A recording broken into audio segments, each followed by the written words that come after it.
Et bonjour, c'est Nicolas de Immobilier Compagnie, je suis super content de te retrouver dans cette nouvelle émission. Et dans cette nouvelle émission, on va donc parler de ce sujet, ou plutôt on va répondre à cette question: à quoi ressemble un millionnaire français? Donc, ça va être une émission qui va être composée en 3 parties. Première partie, nous allons définir ce qu'est un millionnaire en France. Deuxième partie, nous allons voir à quoi ressemble donc le millionnaire français, quelle est sa composition. Et en dernière partie, nous allons opposer, si je puis dire, les 20 choses qu'il y a à faire, en fait, qui sont recommandées à faire si on veut devenir millionnaire. Et moi, je vais en même temps contre-argumenter ces choses-là. C'est-à-dire que j'ai pris 20 conseils qui ont été donnés, 20 conseils divers et variés qui peuvent être donnés de manière usuelle pour que tu deviennes millionnaire. Et moi, je vais un petit peu donner mon avis, mettre mon grain de sel. Enfin bref, je vais être là, on est dans la place. Mais avant de commencer, je te rappelle, et ça me ferait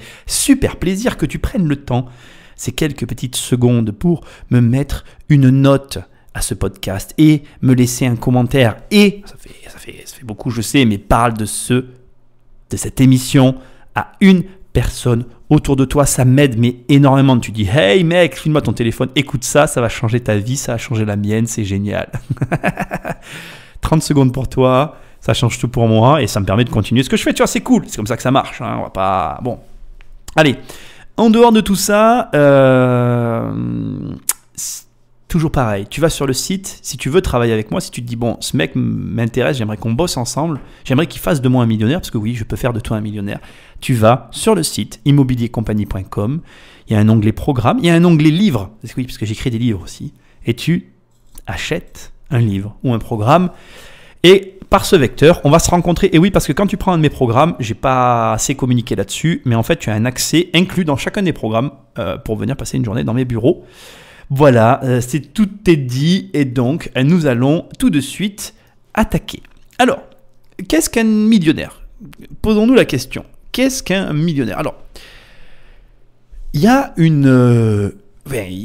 la définition d'un millionnaire, c'est quelqu'un qui possède 1 million d'euros d'actifs nets dans sa poche. Ça, c'est la définition qui met tout le monde d'accord. Sauf que il y a le patrimoine net et il y a le patrimoine brut. Donc on peut très bien te dire, par exemple, oui, moi j'ai 1 million d'euros, je suis millionnaire, et en vérité tu as 900 000 euros de crédit. Donc tu as potentiellement adossé à ton nom effectivement ce million d'euros, puisque en fait 1 million d'euros c'est la base, quoi, j'ai envie de te dire. Mais écoute, la vérité c'est que si c'est pas payé, c'est pas à toi. Donc ce détail crée la différence. Et effectivement, donc dès que tu as 1 million d'euros, tu es millionnaire. C'est aussi simple que ça.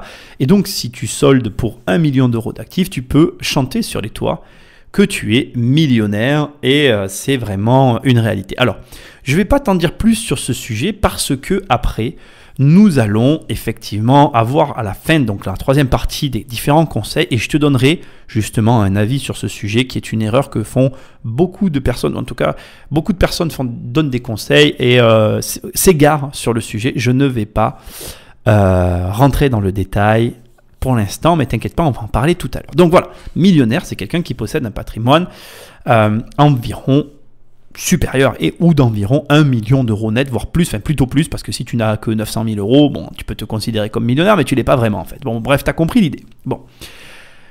Aujourd'hui, d'accord, il y a 53 millions de millionnaires dans le monde, tout en sachant qu'il y a quelques années en arrière, il y avait 38 millions de millionnaires. Donc c'est une catégorie sociale qui n'a de cesse d'augmenter, et je trouve ça normal, parce que effectivement la technologie, le monde moderne nous permet de nous enrichir beaucoup plus facilement qu'avant. C'est une réalité. Et c'est comme ça. Dans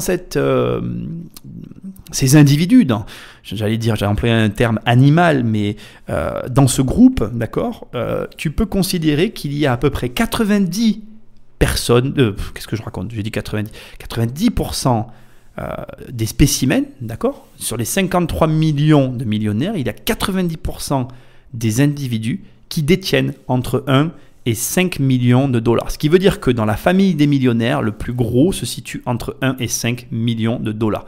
D'accord? Donc c'est très important de comprendre que finalement, comme très souvent, tu as une minorité qui va exploser les chiffres. Donc les 10% qui restent vont avoir 50, 100, 300, 500 millions de dollars d'actifs. Et tu vas avoir 90% du reste de la mêlée qui se situe vraiment très en dessous.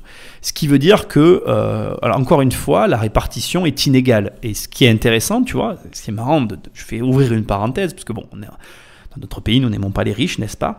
Mais tu te rends compte qu'il y a les mêmes problèmes chez les riches que chez les pauvres. Je suis désolé, c'est très arbitraire ce que je suis en train de dire, mais c'est la réalité. C'est-à-dire que, en gros, les riches, comment dirais-je, répartissent leur richesse entre eux de la même manière que les pauvres ont la sensation qu'elle est répartie entre les riches et les pauvres. Alors je sais ce que tu es en train de te dire, Nicolas, c'est débile ta réflexion, parce que quand on est millionnaire, tout va bien. Détrompe-toi. Je vais te donner un exemple que j'ai déjà donné dans une autre émission, pour ne pas la citer, celle où je parle de l'ISF pendant à peu près 1 heure.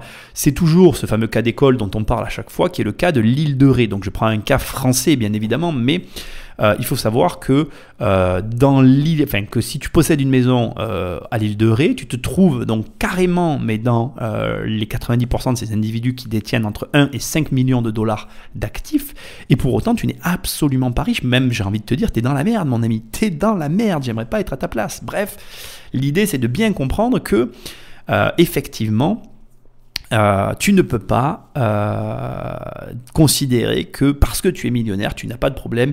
Bien au contraire, détrompe-toi. À chaque niveau, chacun a ses problèmes. Certes, tu vas me dire, les problèmes des riches restent des problèmes de riches, mais un problème reste un problème. Il est à l'échelle de la personne qui le supporte. Et ça, bon, c'est très difficile à expliquer et à entendre, mais c'est une réalité.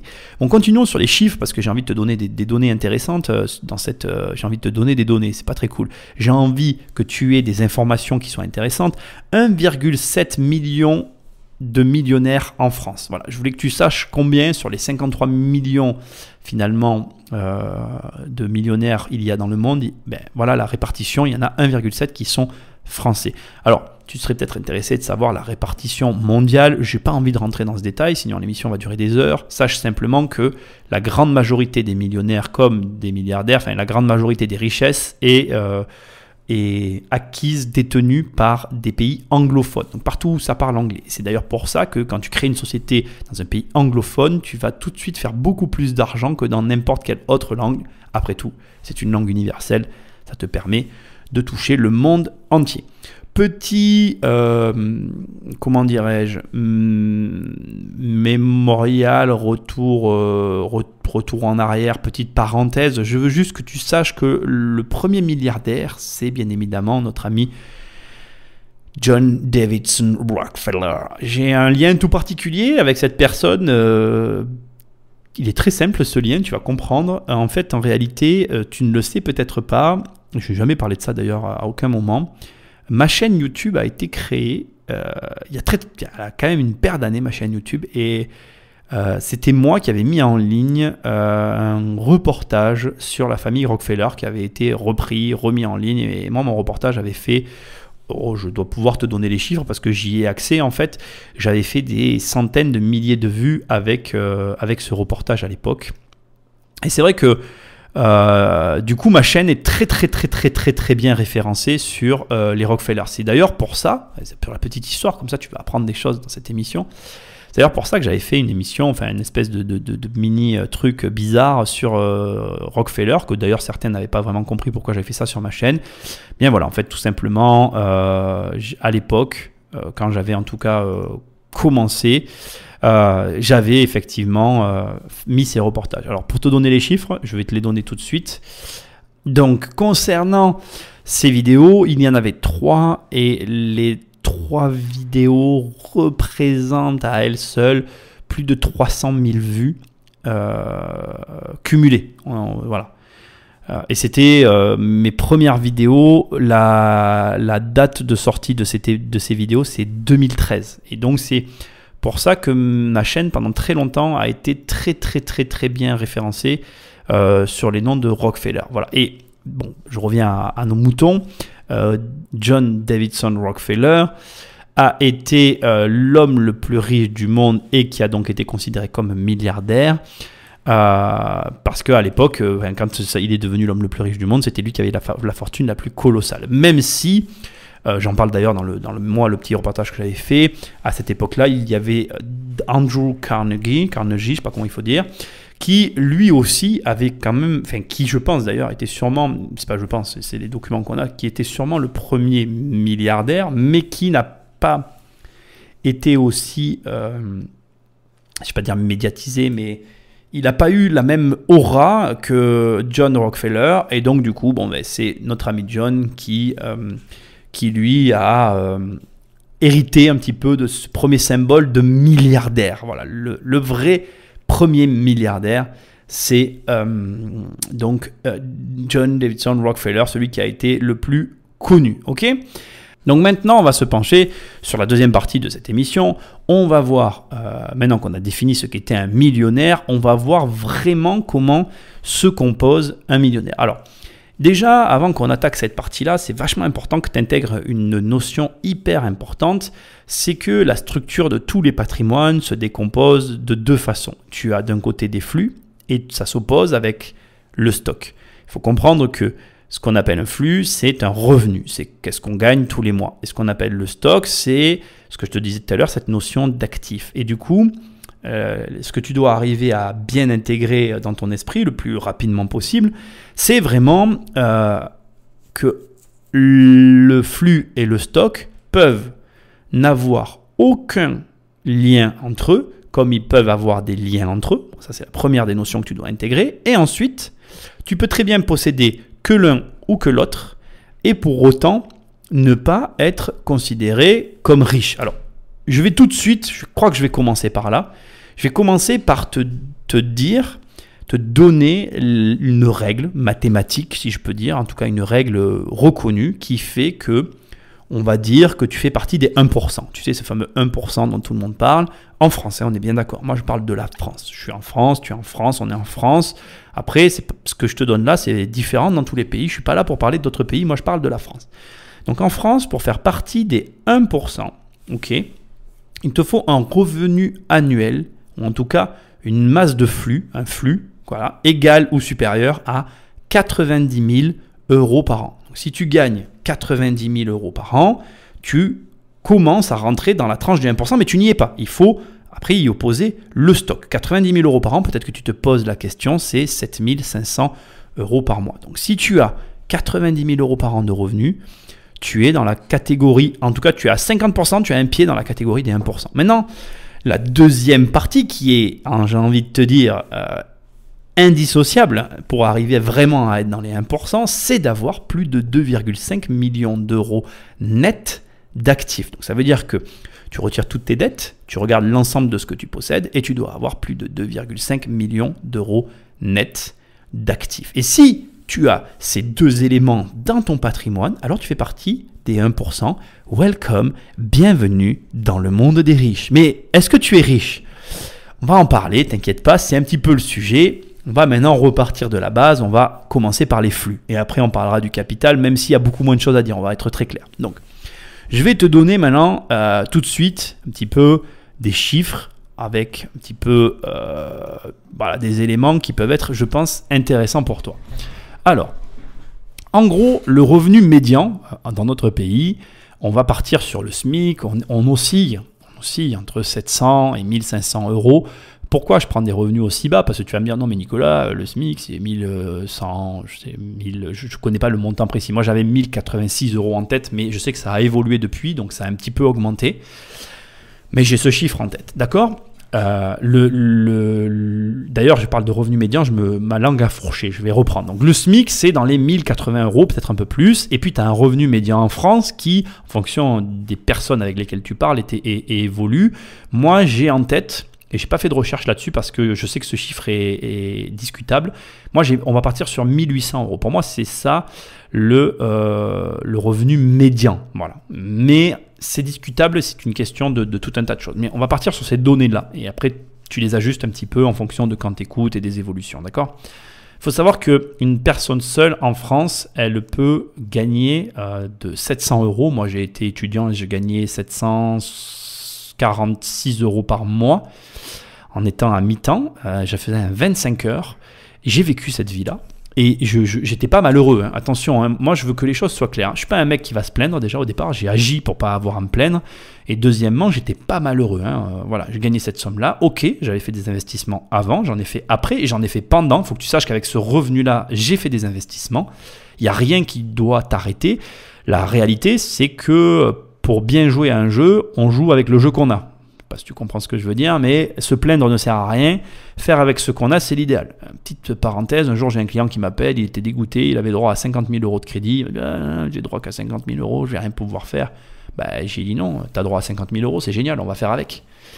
Il était surpris, on a fait avec. Donc ce que j'essaye de te dire, c'est que fais avec ce que tu as. Arrête de te dire, lui il a plus, moi j'ai pas assez, ou moi j'ai trop, machin, ça suffit ce que j'ai. Non, tu fais avec ce que tu as et tu avances. Bon bref, on arrête la motivation, on attaque le sujet. Revenu médian, 700 euros. Moyenne nationale, 1700-1900 euros. Ça, c'est ce qu'on appelle la catégorie populaire. Donc, en gros, de 700 à 1900 euros, ces revenus-là en termes de flux te classent dans la catégorie populaire. Ce sont des données qui sont arrêtées par l'État français. Et il faut savoir que dans ces catégories-là, tu peux trouver autant des personnes seules comme des familles monoparentales, des couples sans enfants, des couples avec un enfant, des couples avec 2 enfants et des couples avec 3 enfants et plus, qui ont ces revenus-là. Okay ? Ensuite, dans la classe moyenne, ce qu'on va appeler la classe moyenne, on va se situer à 3 000 euros à peu près, au début de la classe moyenne, et on va aller jusqu'à 5 600, 5 700 euros. Et je veux préciser qu'on retrouve ces revenus à partir de couples avec un enfant. D'accord ? Et que toujours dans cette classe moyenne, très souvent les personnes seules, voilà, dans les maximums de revenus courants, je vais prendre juste la personne seule, par exemple, on va prendre une personne seule, tu vas avoir un salaire national français qui oscille entre 700 et 3000 euros. Tu vas avoir peu de gens seuls qui vont gagner plus que ça. Donc déjà, si tu m'écoutes et que tu es une personne seule et que tu gagnes 5 ou 6 000 euros, quelque part en termes de flux, tu es dans le haut du panier. C'est là que c'est très intéressant, c'est que la composition du foyer va influer aussi sur la catégorie sociale dans laquelle tu te situes. Et donc du coup, je vais dire un truc qui va te choquer, mais si tu gagnes 3100 euros, voilà, allez, 3500 euros, et que tu es une personne seule, eh bien on peut te classer dans la catégorie des gens aisés, voire début des riches. Alors tu vas me dire, oh, mais non, je suis pas riche, tu dis de la merde. Et oui, non, mais c'est des stats, mec. Moi, je suis en train de te donner des statistiques. Ça veut pas dire que c'est vrai. Je suis d'accord. Je suis pas en train de te dire, attention, t'es riche, t'as 3500. Non, je te dis pas ça. Je te dis juste qu'il y a des stats et que si on se réfère à la moyenne nationale, c'est une réalité. Après, tu peux ne pas être d'accord, on peut discuter, blablabla. Et de la même manière, si tu es en couple et qu'en couple, tu gagnes, je vais te dire une connerie, hein, mais tu gagnes, par exemple, vous êtes un couple et tu gagnes 4 900 euros, tu es dans la classe moyenne. Alors qu'à 5 070 euros, tu es au début de la classe aisée. C'est des statistiques, c'est arbitraire. On essaye de te rentrer dans une case. Moi, j'ai horreur de ça. Je te le dis direct, je suis d'accord avec toi, c'est affreux. Parce qu'en réalité, je te donne un exemple, tu vas gagner 3100 euros par mois, tu as eu un héritage, tu as 10 millions d'euros d'héritage, en réalité, tu es riche, quoi. Donc, ce que je dis, on est bien d'accord, ça ne veut rien dire. Tout est objectable, tout est discutable. Moi, j'essaye de te donner des statistiques de flux. Et je trouve que c'est très intéressant.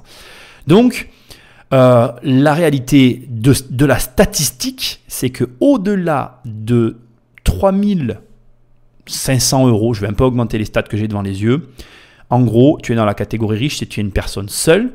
Si tu es un couple sans enfants, écoute bien ce que je te dis, d'accord, et que tu gagnes plus de à peu près 5000 euros, tu es dans la catégorie des riches. Et si tu es un couple avec 2 enfants et que tu gagnes plus de 5 800 euros par mois, tu es aussi dans la catégorie des riches. Sachant que, toujours dans les statistiques, on a actuellement en France des couples avec 2 enfants qui peuvent gagner jusqu'à 7 852 euros, ça c'est dans la moyenne, et qui, pour la catégorie populaire, gagnent 1 900 euros avec 2 enfants. Ce qui est hyper intéressant, c'est que tu as 2 catégories socio-professionnelles qui gagnent de l'argent et qui font avec ce qu'ils ont. D'accord ? Donc, on est d'accord qu'on va dire qu'il y a un seuil, ok, actuellement, on va dire qu'il y a un vrai seuil à 5 000 euros de revenus pour tout ce qui est les couples. À partir du moment où vous êtes en couple, si toi tu as une nana et que vous gagnez votre vie que vous gagnez plus de 5 000 euros à deux, vous êtes dans la catégorie des gens aisés, début des riches. Et si tu es seul et que tu gagnes plus de 3 000 euros, 3 100 euros, tu es riche. Ça, c'est les stats. Bon. Voyons maintenant une étude qui a été réalisée en opposition à ça et qui est plus du ressenti, de l'opinion des gens. Quand tu vas arrêter quelqu'un dans la rue et que tu vas lui dire à partir de combien les gens sont riches, tu vas arrêter quelqu'un dans la rue, tu lui dis à partir de combien tu es riche, enfin tu considères qu'une personne est riche en termes de revenus, les gens vont répondre en moyenne 5 000 euros. Donc ça veut dire que si on prend le ressenti des gens dans la rue et qu'on leur demande combien tu crois qu'une personne est riche, il va dire 5 000 euros, ce qui est intéressant parce qu'on rejoint les stats. C'est-à-dire que en gros, pour faire simple, les statistiques que je viens de te donner juste avant correspondent plus ou moins finalement au ressenti qu'on va avoir. Et c'est hyper intéressant, je trouve, socialement, parce que ça veut dire qu'on vit tous dans la même société et on a quand même conscience qu'il y a des revenus qui permettent de faire certaines choses et que d'autres revenus ne le permettent pas. Et je trouve ça très intéressant que finalement on ait cette visibilité qui se rejoint alors que ça reste que de la sensation, tu vois. Je sais pas si tu vois ce que je veux dire, moi ça m'intéresse en tout cas. Alors maintenant, pour toujours rester dans cette veine-là, on va parler un petit peu du fameux 1%, mais là je parle des revenus, hein, on est bien d'accord, je suis toujours dans la catégorie des flux. On va attaquer un petit peu la partie des salaires et du fameux 1%. Quand on parle de ça, on parle des super riches du CAC 40, les super riches du CAC 40, les énormes revenus. En fait, en réalité, moi je vais te dire une chose qui est un petit peu difficile à entendre, c'est que je crois que toute cette histoire de riches, c'est ni plus ni moins qu'une manipulation de plus pour essayer de nous diviser entre nous. Je pense qu'à un moment donné, on est tous intelligents, que bien évidemment qu'on comprend qu'à un moment donné, un mec qui va gérer une entreprise de X milliers de salariés à la tête de la société ne peut pas avoir le même revenu que le mec en bas de l'échelle. J'aime pas parler comme ça parce que ça fait péjoratif, ça fait vraiment réducteur. Moi, je veux pas que tu crois que je minimise les gens en bas, au contraire. Je comprends très bien que ces gens-là sont nécessaires à l'entreprise, mais il faut comprendre que moi, j'aime bien comparer les choses à la guerre. À la guerre, tu as les stratèges et tu as les soldats. Les stratèges savent que quand ils font des mouvements, il va y avoir des morts en phase 2. Et c'est marrant parce que tu pourras jamais... il n'y a pas de règle empirique dans la vie, mais c'est difficile de demander à un soldat d'être un stratège et c'est très difficile de demander à un stratège d'être un soldat. Et il faut comprendre que ton corps a un cerveau et des membres et ton cerveau ne sera jamais ton estomac et ton estomac ne sera jamais ton cerveau. Ce que j'essaye de te dire, c'est qu'il faut accepter qu'on a tous des compétences très différentes et que ces compétences unies créent le tout qui fonctionne et désunies, ça ne fonctionne plus. Et je crois que c'est ce problème-là qu'on a en fait. C'est de comprendre que, oui, ok, moi je suis un stratège et toi tu es un exécutant. Accepter sa condition. Et malheureusement, un stratège ne sera jamais qu'un mauvais exécutant. Et un bon exécutant ne sera jamais qu'un mauvais stratège. Et je vais te raconter, très rapidement, et après je finirai le sujet parce que moi j'aime bien les écarts. Je vais te raconter comment, quand j'étais salarié à mi-temps, je pense quelle est la discussion qui a fait que j'ai eu ma promotion. En gros, si tu veux, j'étais vendeur de chaussures à mi-temps, tu vois, le truc rien à voir quoi. Tout ça pour passer un diplôme. Je me faisais bien chier, j'avais bien honte, je croisais des clients à moi, je peux t'assurer que ça c'est sûr, ça m'a appris la vie. Hein. J'ai perdu. Si j'avais la grosse tête, pendant ces 3 années d'études, je l'ai perdu. Hein. Quand tu mets les chaussures, quand tu vends des chaussures à ton archi, quand tu vends des chaussures à tes locataires, quand tu vends des chaussures à des gens tout autour de toi, à qui tu as un rapport social au départ supérieur et que tu te mets à genoux pour leur remercier, je te jure, ça m'a appris la vie. Ouais. C'est clair que... Bon bref. Et un jour, il y avait mon patron, il était à côté de moi, on discutait et j'ai eu cette réflexion, j'y ai dit... à la guerre, c'est con d'avoir un gars qui a une compétence spécifique et de le mettre à un autre poste et de ne pas en tirer parti. Je ne sais plus quel exemple j'y avais donné à ce moment-là, mais j'avais fait cette analogie en parlant de moi en fait. J'avais fait comprendre à mon patron que moi j'avais des compétences et qu'aujourd'hui je vendais des chaussures, mais que s'il m'avait mis à un autre poste, j'aurais rapporté 3 fois plus d'argent. Et le jour où j'ai posé ma dème en fait, je m'en rappellerai toujours, en fait, je suis pas allé pour avoir une promotion, hein, c'est vrai, en plus, hein, c'est la réalité de ce que j'ai vécu, hein, je suis allé voir mes patrons en leur disant, voilà ma démission, je m'en vais, et je me rappelle très bien, mon employeur m'a dit, je me souviens de votre discussion, j'aimerais quand même vous proposer correspondant à vos compétences et j'ai eu le poste. Ça a duré que 6 mois, mais c'était voilà, c'est comme ça que j'ai eu ma promotion, quoi. Enfin, si on peut parler d'une promotion, j'ai eu ce que je voulais, quoi. Et lui aussi, on a eu tous les deux ce qu'on voulait.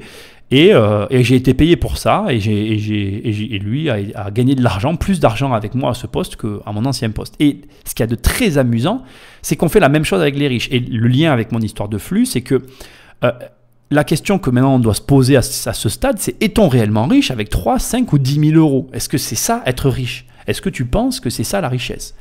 Alors moi, je te l'ai dit au début, tu as un peu la moitié de la réponse. La richesse, c'est le flux et le stock. Mais je vais te le dire tout de suite, c'est pas la richesse. Il faut que tu saches qu'un revenu de pharmacien, tu prends un pharmacien, c'est une petite société, je pense que tu es d'accord avec moi. Un pharmacien en France, ça gagne 200 000 euros par an.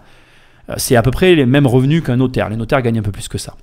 Donc ça te donne une notion de revenu, ok? Et ce qui est hyper amusant, c'est que quand tu prends un patron d'entreprise, il va gagner forcément, enfin dans la logique, si sa société marche, il va gagner beaucoup plus d'argent que ça. Et donc non, enfin pour moi, en termes de revenus, c'est pas ça être riche, quoi.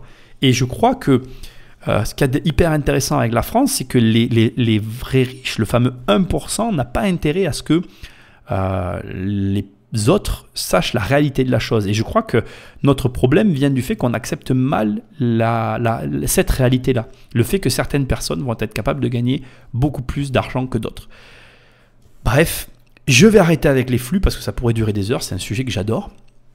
Donc voilà, je t'ai donné une notion de flux. Maintenant, je vais te donner beaucoup moins documenté. Je te l'avais dit, la partie des stocks est beaucoup moins intéressante. En termes de stock, il y a énormément de gens qui ont entre 1 et 5 millions d'euros de patrimoine. Et je vais aller même plus loin que ça. Tu as énormément de gens qui ont entre 1 et 2 millions d'euros de patrimoine. Le gros de la richesse en stock se situe à ce niveau-là. Tu as beaucoup de gens, en fait, qui dans la réalité n'ont que ça en patrimoine. Même des gens qui vont avoir des patrimoines impressionnants. C'est-à-dire que tu vas avoir des personnes qui, de prime abord, vont avoir un patrimoine impressionnant en termes de flux, qui va générer, je parle de mon métier, de l'immobilier, je côtoie des gens qui ont un patrimoine immobilier qui génère un flux terrible, du genre 200 000 euros de revenus par an. Donc voilà, on est dans le haut du panier en termes de flux, et qui pourtant, au niveau du stock, vont avoir un stock ridicule.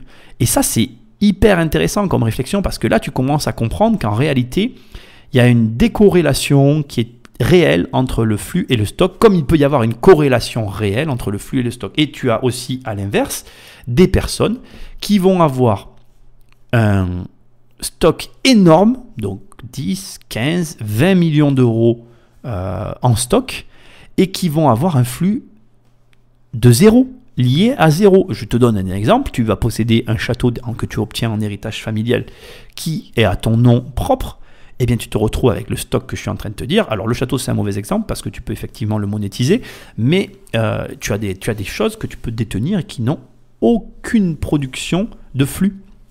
Et ça crée un déséquilibre en fait. Et c'est vraiment intéressant parce que la finalité de ce niveau-là, qui fait de dire que tu es millionnaire, tu es riche ou tu ne l'es pas, c'est le cumul des deux. Et c'est vrai qu'on a tendance à ne regarder que l'un ou que l'autre. Et en France surtout, on est très très concentré sur le flux. On oublie très souvent le stock. Et d'ailleurs, je vais finir avec ça. Il faut savoir que c'est le point sur lequel vont jouer les riches. C'est-à-dire que on va avoir tendance à cacher le stock et à mettre en avant le flux, à donner à la personne qui regarde ce qu'elle veut voir et à cacher finalement la montagne derrière la forêt. Parce que si je te parle de mes revenus et que je te dis, moi, tu sais, je gagne 20 000 euros par mois, tu peux te dire, oh, le bâtard, il a un gros salaire, nanana. Et là, tu découvres, par le biais plus grand des hasards, que j'ai 100 millions d'euros de patrimoine immobilier. Ben, c'est la grosse arnaque en fait.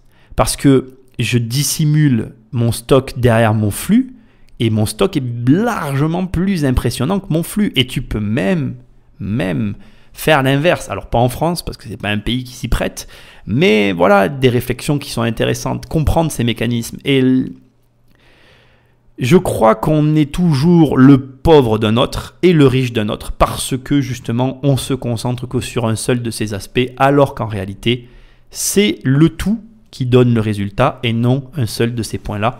Ça sera le mot de la fin sur cette deuxième partie. Allez, on conclut cette émission qui je trouve est très intéressante. Enfin, je ne sais pas ce que tu en penses, mais la note que tu me mettras à la fin de l'émission sur iTunes sera à l'image de la qualité de cette émission. T'as vu, je la veux ma note, je m'accroche, je lâche rien. Putain, mais ça prend 2 secondes là. Tu prends ton téléphone, tac, tu me mets 5 étoiles, on n'en parle plus. Moi, je te fais des bisous. Bon, allez, dernière partie. C'était ma parenthèse. Je t'incite à faire un truc pour moi, quoi. La dernière partie, c'est je prends 20 conseils qu'on donne à des gens pour devenir millionnaires et je vois ce que j'en pense. D'accord?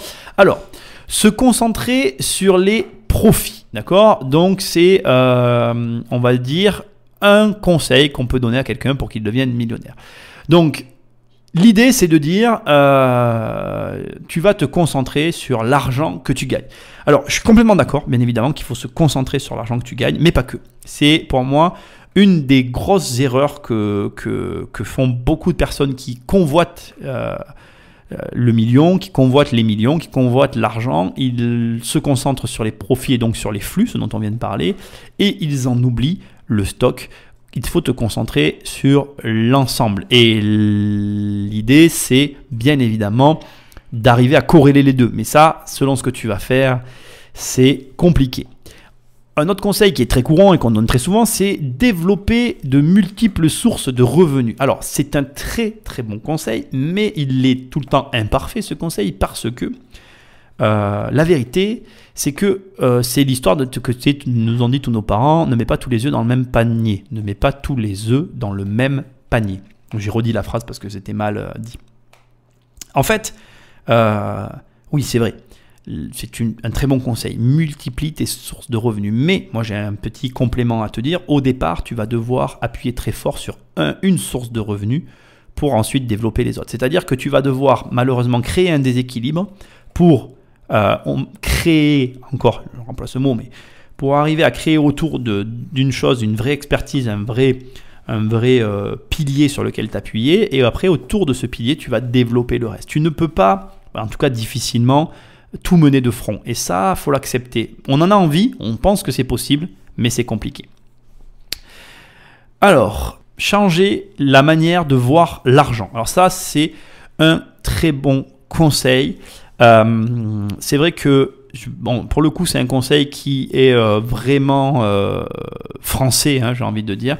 C'est apprendre à parler d'argent, à aimer l'argent, à vivre avec l'argent. Et j'ai envie de te dire aussi, apprendre à se juger avec l'argent. Moi, tu sais, je rigole beaucoup en ce moment parce que je m'énerve par rapport, je parle d'enfants avec d'autres parents, tu vois, et je parle surtout des classes, en fait, de l'école. Parce que bon, ma fille n'est pas à l'école, mais un jour, elle va y aller. Et je suis désespéré de la France et de son système éducatif, puisqu'on en est arrivé aux couleurs. On est arrivé maintenant à noter nos enfants avec des couleurs. Et ma remarque par rapport à ça, c'est est-ce que ton salaire est en couleur? Est-ce qu'on te dit, ah, ce mois-ci, tu vas avoir orange. Le mois prochain, je te donne jaune. Non, faut arrêter, quoi. Je veux dire, on est dans un monde numérique, tout est noté, comparé. Tu vas allumer ton téléphone, tu vas noter un restaurant, tu vas avoir un nombre de vues, tu es payé, tu es comptabilisé avec de l'argent, tu es noté quelque part, puisque le revenu qu'on te donne, est-ce que c'est ta valeur? On en parlera après, mais bon, voilà. Bref, tout est numérisé autour de nous, enfin numérisé, pas numérique, hein, numérisé, j'emploie peut-être pas le bon mot. Tout est quantifié en termes de nombre et à l'école, on nous donne des couleurs. Non mais fous-toi pas de ma gueule, c'est vraiment une blague cette histoire. Non, je suis désespéré, donc apprends à aimer l'argent, accepte l'argent, c'est comme ça. Tu produis un service, il se vend pas, t'as fait de la merde, le marché a pas voulu de toi. Alors après, bon, on pourrait avoir un débat là-dessus. Je ferai une émission là-dessus. Je vais faire une émission sur... c'est un truc... tu sais, pendant très longtemps, j'ai cru à une chose, j'ai cru au marché. Et récemment, là, il y a des choses qui m'ont fait changer d'avis. On en parlera, t'inquiète pas, je ferai une émission là-dessus. C'est un sujet, tu vas regarder, tiens, regarde, c'est ce que je vais faire là, en direct avec toi. T'as raison, je me le note. Faire émission sur le marché. La notion de marché.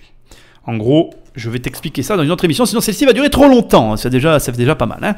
Donc, apprends à aimer l'argent, à l'accepter tel qu'il est et à réagir en fonction de ce que lui, enfin, en fonction de ses ajustements. C'est-à-dire que si tu produis quelque chose et que tu gagnes beaucoup d'argent, ben, développe-le et encaisse encore plus d'argent. Si tu produis quelque chose et que tu ne gagnes pas d'argent, ben, arrête et passe à autre chose. C'est ce qu'il y a de plus sain et de plus simple. Ok ? Toujours lié à l'argent. Alors, il y a un conseil qui est très souvent donné et très souvent en France, c'est ne pas frimer. Et là, je vais te dire oui et non. C'est-à-dire que ne pas frimer, oui, dans la mesure où, au début de ton processus d'enrichissement, effectivement, la frime n'a rien à voir dans le processus. Mais, au fur et à mesure que tu grandis financièrement, il faut t'adapter. Et ce que certains vont appeler de la frime est parfois un très bon investissement, je pense entre autres, aux voitures. La voiture peut être un très bon investissement, contrairement à ce qu'on cherche à te dire. Je ne vais pas développer plus que ça, je vais juste te dire ce que je répète à chaque fois quand on parle de ça. Moi, j'ai eu la chance de rencontrer un des numéros 1 de vente d'assurance AXA, je ne sais pas si j'ai le droit de le dire, en France. Et il avait une Porsche. Je te laisse faire la fin de la réflexion. Alors, économiser. Ça, c'est aussi un conseil qu'on donne beaucoup, qu'on donne énormément sur les personnes qui veulent devenir millionnaires. Il faut que tu économises et tout. Nanana. Alors, non. Non, c'est pas ça le vrai conseil. En fait, on te dit pas... Je pense que économiser n'est que le tiers du conseil ou le 1/20 du conseil. Le conseil, c'est mettre de l'argent quelque part, pas pour l'économiser, mais pour l'investir. C'est très différent, d'accord ? Mettre de l'argent sur un compte et le regarder comme la plupart des Français font, si tu m'écoutes d'ailleurs, je te le dis, tu fais la plus grosse erreur de ta vie, c'est de la merde. La poire pour la soif. Putain, j'ai appris ce mot, ce terme, il n'y a pas très longtemps. C'est de la merde, quoi. On s'en fout. De quoi tu parles, quoi. Investis, point à la ligne. Tu investis. Si tu n'as plus de sous quand tu as investi, mais c'est pas grave. Si tu as bien investi, l'argent va revenir, quoi. Il ne faut pas raisonner en termes d'économie. Il faut raisonner en termes d'investissement. Je mets l'argent à cet endroit-là et une fois que l'argent il est là, j'ai un retour sur investissement et c'est ça que je mesure. Point à la ligne. Si le retour est merdique, on revient à mon conseil d'avant. C'est que tu gagnes pas d'argent, tu vends et tu passes à autre chose. Easy, quoi. Enfin, je veux dire. Bon, c'est vrai que avec moi, la vie, elle est simple. Hein. Bon, peut-être un petit peu trop, mais je t'assure que si tu t'adoptes mes trucs, tu verras, ça marche très très bien, quoi. Hein. Alors, se fixer des objectifs très élevés. J'ai marqué un blanc, t'as vu ? J'ai envie de te dire très très très très très élevé. Ne vise pas la lune, vise le soleil. C'est impossible, oui, parce que tu vas fondre. Je sais, ben justement. Essaye de voir comment ça fait. Moi, souvent, on me reproche, on me dit t'es un rêveur. Ouais, mais c'est les rêveurs qui ont refait le monde, mec. Faut comprendre que c'est pas grave d'avoir un gros objectif. Ce qui est grave, c'est de rien faire pour l'atteindre. D'accord ? Donc, c'est vraiment compliqué. C'est vraiment compliqué de se fixer des objectifs fous parce qu'on est dans un monde, surtout en France, négatif, plein de jugements et où tout le monde a son avis à te donner. Donc, ne dis rien à personne, continue à écouter des mecs comme moi, continue à te motiver avec des gens, et puis voilà, tu verras comment ça finit, mais s'il te plaît, voilà, tu veux gagner 10 000 euros par mois, vise 20 000. Tu veux gagner 20 000 euros par mois, vise 40. Tu veux gagner 40 000 euros par mois, vise 80. Tu veux gagner 100 000 euros par jour, vise 200. Tu trouves que 100 000 euros par jour, c'est pas assez ? Très bien, pense à Pablo Escobar, etc. etc. Il n'y a pas de limite. Oui, je sais ce que tu es en train de te dire. Ah, mais il est con, lui, il nous parle d'un mec qui est dans l'illégalité. Oui, mais Pablo Escobar, en ne desservant que les États-Unis, faisait autant d'argent que Henry Ford. Alors oui, je sais, tu vas dire c'est de la drogue, Nicolas. Oui, je sais. Mais enfin, il faut comprendre. Il faut comprendre que ce mec est quand même rentré en politique. Il faut comprendre que ce mec l'a quand même fait. Et que c'est pas aujourd'hui, avec Internet, on n'est plus à essayer de comprendre qu'est-ce qui est légal ou pas. On est à essayer de comprendre qu'est-ce que tu peux faire ou pas. Donc ne te pose pas des questions comme ça. Dis-toi juste qu'il y a des mecs qui arrivent à générer des sommes folles et que tu peux le faire. Voilà, c'est tout. Donc vise le soleil et fonds. Parce que si tu commences à fondre, automatiquement, comme tu veux pas mourir, tu vas chercher une solution. Et si tu trouves la solution, il y en a d'autres qui vont venir avec toi sur le soleil, parce qu'on veut tous y aller en vérité. La vérité, c'est ça, c'est ce que personne te dit. C'est que, en fait, pourquoi personne en France surtout n'ose rêver, n'ose aller là-haut, machin? Ben parce qu'en fait, voilà, les mecs, ils rêvent d'y aller, mais ils osent pas parce que, voilà, ils sont raisonnables. Ben, sois déraisonnable. Moi, c'est mon conseil. Arrête d'être raisonnable, bordel. Sois fou. Et on s'aimera, toi et moi. Ça peut suffire. Ça peut suffire qu'on soit que deux, tu sais, à l'arrivée. Si on est sur le soleil, comme je te dis, ils voudront tous venir après. Donc de toute façon, c'est bon. Alors, le fameux conseil que je déteste. Tu es la moyenne des 5 personnes que tu fréquentes. Alors, je vais t'expliquer pourquoi je le déteste. Parce que ce conseil, il est à la fois vrai, il est à la fois faux. Et je vais bien te l'expliquer. Et si tu m'écoutes et que tu es dans cette situation-là, tu vas comprendre. En fait, je vais t'expliquer, tu vas comprendre. C'est vrai, ce conseil est vrai dans la mesure où tu es une personne qui a quelque chose. C'est pas vrai ce que je suis en train de dire d'ailleurs. Tu vois, je suis en train de réfléchir en te le disant. C'est vrai dans la mesure où tu es une personne qui fait ce qu'il faut pour s'en sortir. Voilà. Donc, c'est ce qui est oublié dans cette phrase. En fait, tu es la moyenne des 5 personnes que tu fréquentes. Donc, sous-entendu, fréquente des personnes ben voilà, qui gagnent plus que toi. Moi, c'est comme ça que je comprends ce conseil. En tout cas, je sais pas toi, mais moi, en tout cas, quand j'entends ce conseil, j'entends va voir des gens qui gagnent plus que toi. Ok, super, mais moi, voilà, par exemple, je te prends mon exemple. Je gagne 1000 euros par mois, admettons, et je veux fréquenter des mecs qui gagnent 50 000 euros par mois. La question, et je te la pose, et je me la suis posée, comment je fais pour aborder ces mecs-là? Salut, moi, je gagne 1000 euros par mois, mais je veux qu'on soit potes, parce que si je te fréquente, tu seras dans ma moyenne, et du coup, je gagnerai plus. Non, enfin, je veux dire, moi en tout cas dans ma vie, ça s'est jamais passé comme ça. Je fréquente des gens qui gagnent beaucoup plus d'argent que moi et bien évidemment que ça m'aide et ça me tire vers le haut. Je suis d'accord avec l'affirmation, qu'on soit bien d'accord sur la base. Mais dans les faits, c'est beaucoup plus complexe que ça. La réalité, c'est que pour fréquenter ces gens-là, moi je considère qu'il faut il faut être en mesure de proposer un échange, il faut être en mesure de parler d'égal à égal. Ou, dans la mesure où tu n'as rien à proposer, que tu sois dans le volontariat de sortir de ta situation et que tu sois dans la proposition, que tu sois... voilà. Si par exemple tu te dis, tiens, je veux rencontrer Nicolas, j'ai vraiment envie de le rencontrer, j'ai vraiment envie de bosser avec lui, j'ai vraiment envie, machin, parce qu'en le fréquentant, je vais forcément gagner plus d'argent en immobilier, ça pourrait être une logique que tu pourrais avoir. Et grâce à nos fréquentations, ben, comme lui, je vais avoir plein d'appartements, nanana. C'est une logique que tu pourrais te dire. Bon, tu as plusieurs solutions pour me rencontrer. La première, très facile, tu prends un de mes programmes, tu viens sur une journée ici, on va se rencontrer. Ça, c'est le plus simple. Mais c'est pas comme ça que tu me fréquentes, on est bien d'accord. Donc, en venant, tu vas venir avec une arrière-pensée. Sauf que moi, je vais te recevoir dans un groupe et je vais parler avec toi. Comment tu fais pour m'aborder? Il va falloir que tu sois percutant. Il va falloir que tu dises...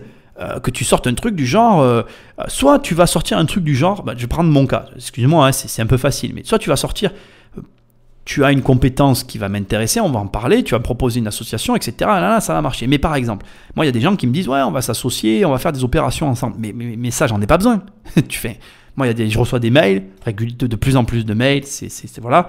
Là, tu vois, pour te donner un ordre d'idée, quand je traite pas mes mails et que j'allume mon téléphone, d'une journée, il y a 36 mails en attente. Et puis le lendemain, il y en a 60, et puis etc. Tu vois, ça s'entasse. Donc bon, j'essaye de répondre à tout le monde, tu peux m'écrire, hein, c'est avec plaisir, je fais mon travail, il n'y a pas de problème. Bref, des demandes de dire, on investit ensemble, pour que tu investisses avec moi, quoi. Mais non, mais j'en ai pas besoin. Donc, et puis on n'est pas potes. Donc, tu vois, la question, c'est la question que moi je me suis toujours posée quand je transpose. Tu vois, j'ai pas la réponse, mais moi quand j'arrive à créer du lien, c'est parce que dans mon cas, souvent c'est l'immobilier qui fait créer le lien. Les gens ont besoin de mes services finalement, on va pas se mentir, hein, mais il y en a qui sont mes potes aujourd'hui, il n'y a pas de problème. Hein. Mais il y a des gens qui ont besoin de mes services, on parle immobilier, on crée un lien parce qu'on a des ponts communs, etc. On construit une relation et ça se construit comme ça. Mais si tu arrives et que tu n'as rien, il va falloir créer quelque chose. Et c'est là où je trouve que cette phrase, elle est un peu biaisée. Elle ne donne pas la réalité de la chose. Je pense que si tu arrives et que tu n'as vraiment rien, ça va vraiment être compliqué. Mais tu peux ne rien avoir et être volontaire. Et ça, c'est vrai. C'est-à-dire relancer la personne, venir vers elle, faire plus que les autres. Parce que tu sais, je vais te dire quelque chose. Et ça, on y est tous sensibles. Et ça sera un vrai conseil pour le coup. Tu sais, on a tous nos vies en fait, et on n'a pas un gars qui veut être ami avec nous. Enfin, moi, ça m'est un peu arrivé des fois, des gens qui veulent vraiment nouer une relation avec moi, mais ils abandonnent ou c'est pas, tu vois, les gens avenants, il y en a de moins en moins. Il y en a, mais il y en a de moins en moins.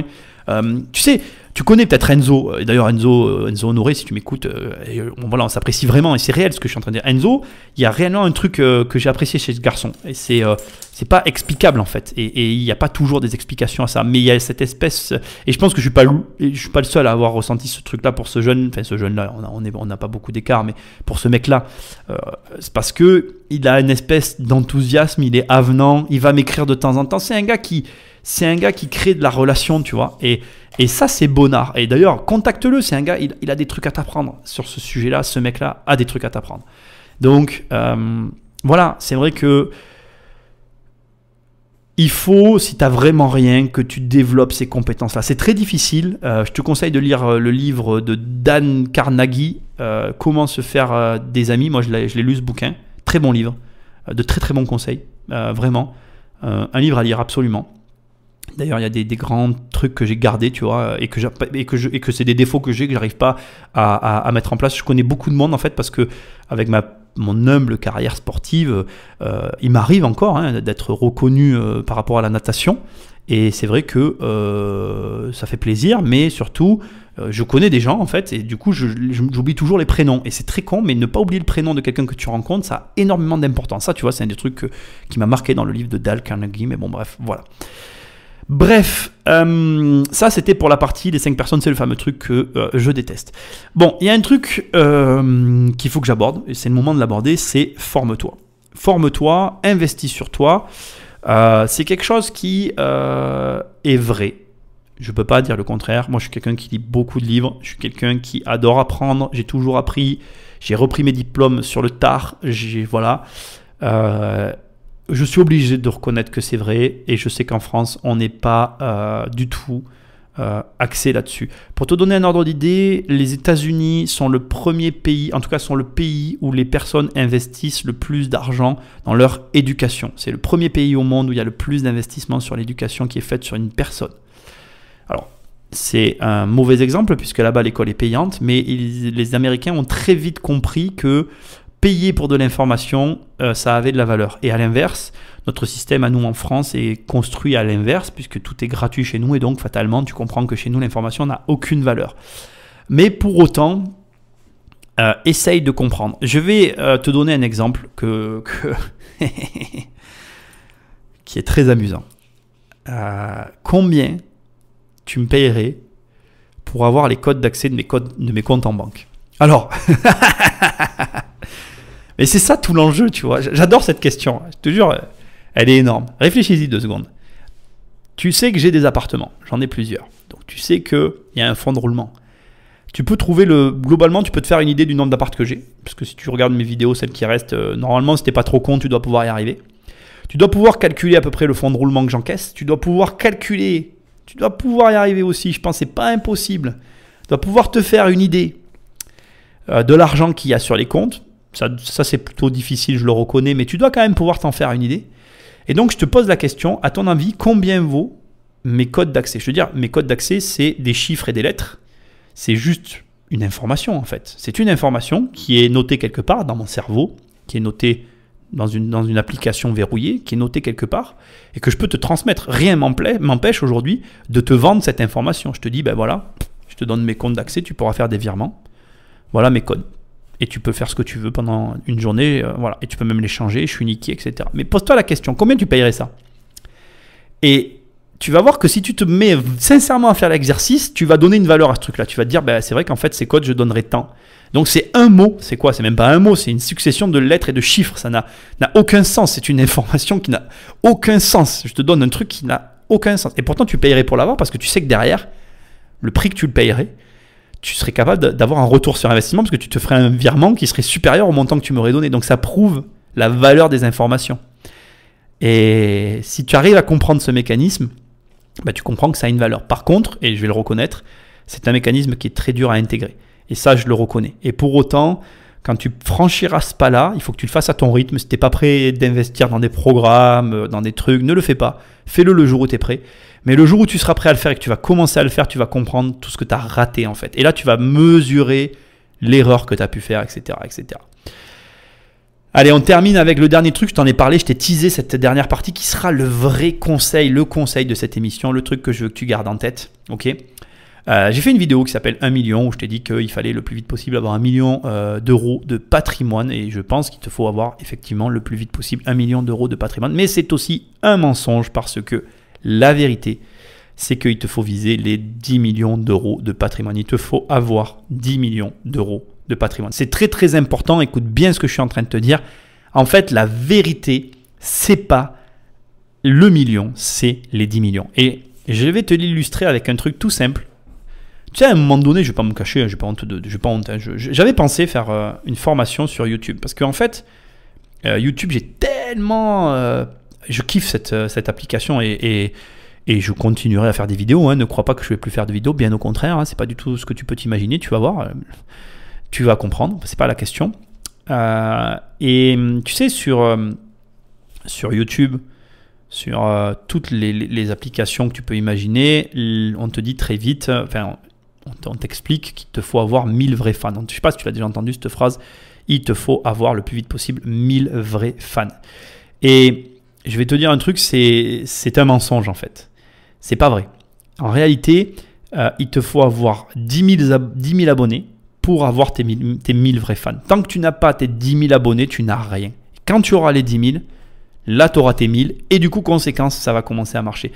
C'est très très amusant parce que j'ai mis très longtemps à comprendre. En fait, c'est tout con, l'esprit humain il est fait comme ça quand on te parle de 1000 vrais fans. Donc toi tu cherches à avoir 1000 abonnés. Mais avec 1000 abonnés, si tu as 50 fans, c'est le bout du monde, quoi. Et donc c'est là que tu commences à comprendre qu'en fait, même en ayant 10 fois ça, j'aurais même tendance à dire qu'il vaut mieux plutôt avoir 20 000 abonnés pour être sûr d'avoir tes 1000 vrais fans. Et donc, essaye de comprendre que pour avoir réellement ton vrai million d'euros, être sûr de l'avoir, il te faut tes 10 premiers millions d'euros net dans ta poche et là tu es sûr d'avoir ton million d'euros.